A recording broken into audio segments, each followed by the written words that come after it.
How to change to Eastern Standard Time Zone in Windows 10. Method 1. Using the Settings app.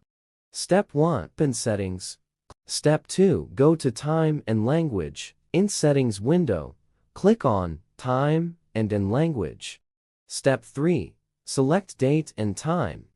Click in Date and in Time in the left sidebar. Step 4. Turn off Automatic Time Zone.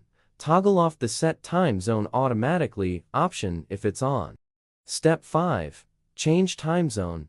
Under the Time Zone drop-down menu, select US 05, OO Eastern Time US, and in Canada. Method 2. Using Control Panel.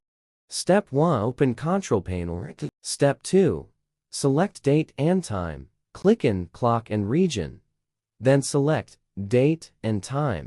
Step 3. Change Time Zone in the Date and Time window. Click the Change Time Zone button. Step 4. Select Eastern Standard Time, a Time Zone Settings window. Select US 05, OO Eastern Time US, and in Canada from the drop-down list.